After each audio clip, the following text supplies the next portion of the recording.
రైటిక వివరాల్లోనికి వెళ్దాం. సిఐడి మాజీ అదనపు ఎస్పీ విజయపాల్కు మరోసారి గుంటూరు కోర్టు పోలీస్ కస్టడీకి విధించింది.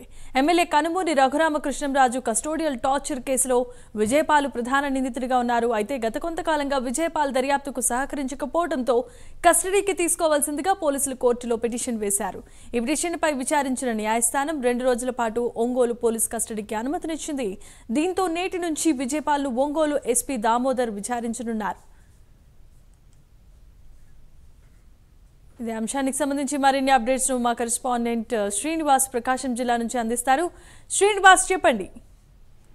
మాజీ సిఐడి అదనపు ఎస్పీ విజయపాల్ అంటే ఇంత ముందు విచారణకి సరిగా సహకరించలేదనే దాని మీదే అరెస్ట్ చేయడం జరిగింది.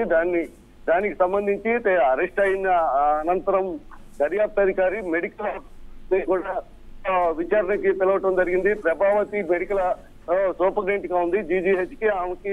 ఆమె బెయిల్ కోసం ప్రయత్నించడంతో ఆమెకి కోర్టు అతన్ని అరెస్ట్ చేయొద్దని చెప్పి విచారణ అంటే బెయిల్ పిటిషన్ అనేది కంప్లీట్ అయిన తర్వాతే ఆమెని విచారించాలని చెప్పి చెప్పడంతో జీజీహెచ్ కి సంబంధించిన సిబ్బందిని కొంతమందిని విచారించడం జరిగింది.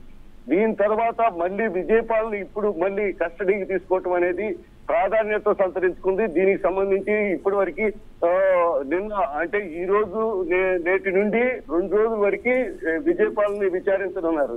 ఈ విచారణ అనంతరం మళ్ళీ సిఐడి చీఫ్ సునీల్, అలాగే సీతారామంజనీలు, అలాగే జగన్మోహన్ రెడ్డి ఇలా మరో ముగ్గురిని వీళ్ళని కూడా విచారించడం ఉండాల్సి ఉంది. జమీమా ప్రస్తుతం మాత్రం ఈ రోజు ఉదయం నుండి రేపటి వరకు విజయపాల్ ని విచారించనున్నారు.